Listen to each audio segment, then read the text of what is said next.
ರಾಮನ ಬಾಣ. ಈ ಭಜನೆಗೆ ಗಂಡನ ಸೇರಬೇಕಾದರೆ ಸಿದ್ಧವಾಗಿ ನಿಂತಿದೆ ಈ ಬೆಟ್ಟಪ್ಪನ ಬಂದದ್ದು. ಏ ಭಜನೆಗೆ ನಿನ್ನ ಬಾಣದಿಂದಲೇ ನಿನಗೆ ಮುಕ್ತಿ ಕೊಡಿಸಿ ಅವನ ಕೈಯಿಂದಲೇ ನಿನ್ನನ್ನು ಸೇರಮನಿಗೆ ಸೇರಗೆಂದಿದ್ದಾರೆ. ನನಗೆ ಈ ಪ್ರಪಂಚದ ಜನ ಶಂಡನೆಂದು ಕೂಗಾಡಲಿ.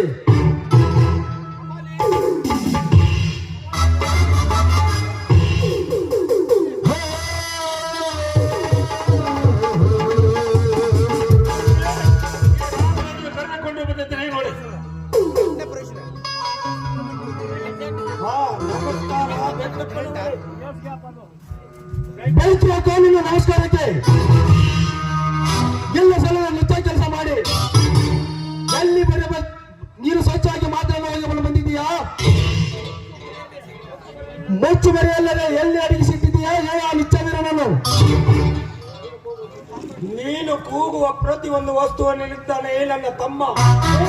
ಕೂಗು ಏನು? ನಾನು ಕೂಗುವ ಪ್ರತಿಯೊಂದು ವಸ್ತುವಲ್ಲಿದ್ದಾನೆ ಅಂದರೆ ಅವನನ್ನು ನರಸಿಂಹನ ಅವತಾರವೇ? ಅವನು ಭದ್ರಂಗಿ ವಾಯುಪುತ್ರ ಭದ್ರಂಗಿ ಅವತಾರಕನು.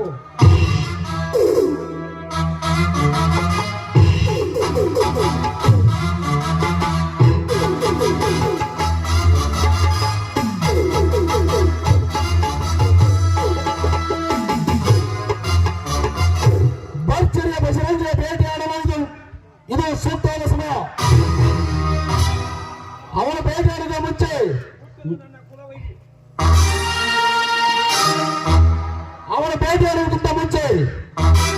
ಎಲೆ ರಾಮ ಉಳಿಸಿಕೋ ನಿನ್ನ ಪ್ರಾಣವನ್ನು.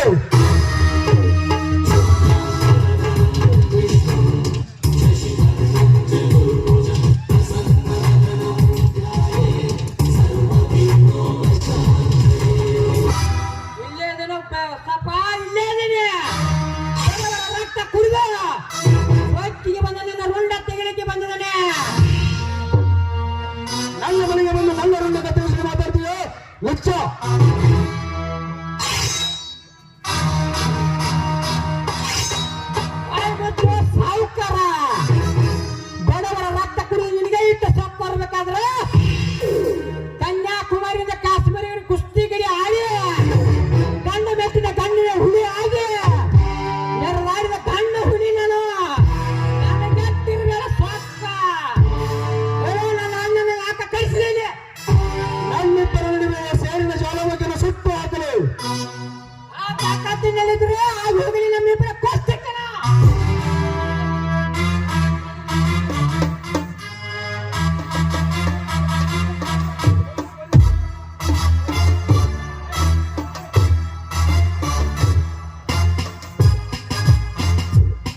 ಹಾಕಿ ಮತ್ತೆ ನಾನು ನಮ್ಮ ಮೇಲೆ ಅಪೋದ ಹತ್ತಾ ಇದ್ದಾನೆ.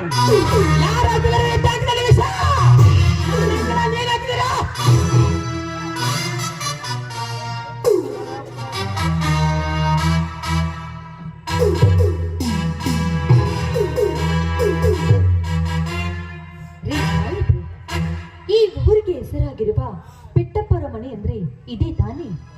ನಮ್ಮ ಅನಾಥರಿಗೆ ಆಶ್ರಯ ನೀಡಿ ಆಶ್ರಯ ದಾತನಿಸಿಕೊಂಡಿದ್ದಾರೆ. ಅಷ್ಟೇ ಅಲ್ಲ, ಅನಾಥರ ಪಾಲಿಗೆ ತಾತನಾಗಿ ಉಳಿದಿದ್ದಾರೆ.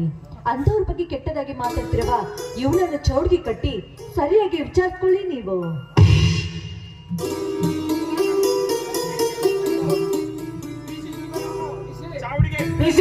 ಇವರೊಬ್ಬರನ್ನು ಚಾಳಿ ಕರ್ಕೊಂಡು ಹೋಗಿ ಪಂಚಾಯತ್ ತೀರ್ಮಾನ ಮಾಡಿಸೋಣ. ನಾ ಬರ್ತೀನಿ.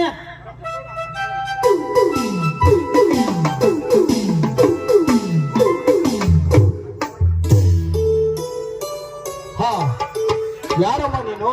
ನನ್ನ ಬಗ್ಗೆ ಇಷ್ಟೊಂದು ಹೊಗಳಿಕೆಯನ್ನು ಮಾತಾಡಿದೆಯಲ್ಲ, ಯಾರು ನೀನು?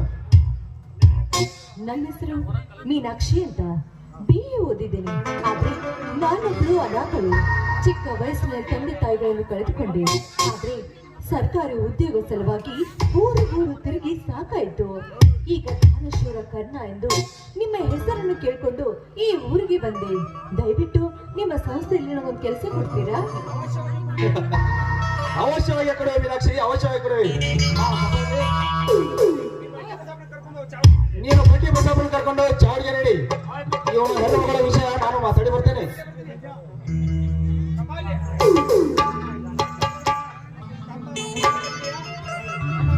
ಮೀನಾಕ್ಷಿ ಅವರೇ, ತಮ್ಮ ಮದುವೆ ಆಗಿದೆಯಾ? ಮದುವೆ ಎಂಬ 3 ಅಕ್ಷರ ನನ್ನ ಜೀವನದಲ್ಲಿ ಬಹುದೂರವಾಗಿ ಉಳಿದಿದೆ. ಯಾಕಂದ್ರೆ ನಾನೊಬ್ಳು ಅನಾಥಳು. ಸರ್ಕಾರಿ ಹಾಸ್ಟೆಲ್ ಅಲ್ಲಿ ಇದ್ದು ಓದಿದವಳು, ಅದರಂತೆ ಸರ್ಕಾರಿ ಊಟ ಮಾಡಿದವಳು. ಅಂದಾಗ ನಮ್ಮಂತವ್ರಿಗೆ ಮದುವೆ ಎಲ್ಲಿಂದ ಬಂತು? ನೀವೇನು ಯೋಚನೆ ಮಾಡಬೇಡಿ ಮೀನಾಕ್ಷಿ ಅವರೇ, ನಿಮಗೆ ನಾನು ಮಾಡ್ಕೊಡ್ತೀನಿ. ಹಾಗೆ ನಮ್ಮ ಸಂಸ್ಥೆಯಲ್ಲಿ ಕೆಲಸ ಕೂಡ ಕೊಡ್ತೀನಿ. ನಿಮ್ಮಂತ ಶ್ರೀಮಂತರು ನನಗೆ ರಾಣಿ ಪಟ್ಟ ಕೊಡ್ತೀನಿ ಅಂತ ಹೇಳ್ತಾ ಇದ್ರಲ್ಲ, ನಿಜವಾಗ್ಲೂ ಈ ಭಾಗ್ಯವನ್ನು ನಾನು ಯಾವತ್ತೂ ಮರೆಯೋದಿಲ್ಲ. ಅಂದ ಹಾಗೆ ನೀವು ತುಂಬಾ ಒಳ್ಳೆಯವರು ಕಂಡ್ರಿ. ನಾನು ಒಳ್ಳೆಯವರ ಪಾಲಿಗೆ ಧರ್ಮ, ಕೆಟ್ಟವರ ಪಾಲಿಗೆ ಅಧರ್ಮ. ಸರಿ ಸರಿ, ನನ್ನ ಪಾಲಿಗಂತೂ ಒಳ್ಳೆಯವರಾದ್ರಲ್ಲ, ಅಷ್ಟೇ ಸಾಕು ನನಗೆ. ಅದು ನಿನ್ನ ಭಾಗ್ಯ ಮೀನಾಕ್ಷಿ. ಈಗ ಕುಣಿದು ನನ್ನ ಮನ ತನಿಸುವೆಯಾ? ಆಯ್ತು ರಾಜ, ನಿಮ್ಗೆ ಇಷ್ಟ ಆಗ್ಲಿ.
ನಿನ್ನ ಮೈಸೂರಿಗೆ ಕಾಮಾಂತರನಾಗಿದ್ದೇನೆ.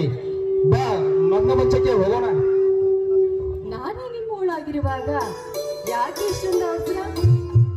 ನನಗೆ ಆದಷ್ಟು ಟೈಮ್ ಕೊಡಿ, ನಂತರ ನಾನು ನಿಮ್ಮಲ್ಲಿ ಬರ್ತೀನಿ. ಓಕೆ ಓಕೆ, ಹಾಗಾದ್ರೆ ಕೇಳು. ಹೇಳಿ. ನನ್ನ ಅದರ ವಿಷಯವನ್ನು ಬಿಚ್ಚಿ ಬಿಚ್ಚಿ ಹೇಳುವೆ, ಕೇಳು.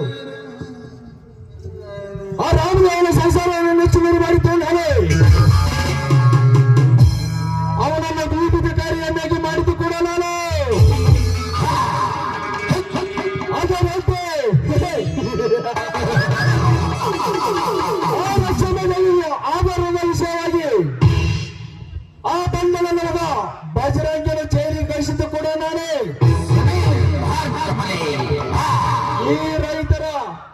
ಈ ರೈತರ ಕೃಷಿ ಭೂಮಿಯನ್ನು ಕಬಳಿಸಿದ್ದು ಕೂಡ ನಾನೇ. ಇಷ್ಟು ಸಾಕ ಅಥವಾ ಇನ್ನೂ ಬೇಕಾ? ನನ್ನ ವಿಷಯ ಸಾಕು ಸಾಕು, ತುಂಬಾ ಒಳ್ಳೆ ಸಾಧನೆಯನ್ನೇ ಮಾಡಿದ್ದೀರಾ. ಹೌದಾ ಚೆನ್ನ? ಹಾಗಾದರೆ ನಿನ್ನ ಗೆಜ್ಜೆಯನ್ನಾದಲ್ಲಿ ಇನ್ನೊಂದು ಸಲ ನನ್ನ ಮೈ ತರಿಸುವೆಯಾ? ಸ್ತ್ರೀ ಲೋಲ ಹೆಣ್ಣನ್ನು ಕೈವಶ ಮಾಡಿಕೊಂಡಿರುವ ರಾಜ ನೀವು ಅಂದಾಗ ಎಲ್ಲ ಅಲ್ಲವೇ ಸಾಧನ.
ಮೀನಾಕ್ಷಿ, ಹಾಗಾದ್ರೆ ನಮ್ಮ ಮುಂದಿನ ಕಾರ್ಯ ಆಯ್ತು, ಆಗೋಣ ಬನ್ನಿ ಮುಂದಿನ ಕಾರ್ಯ.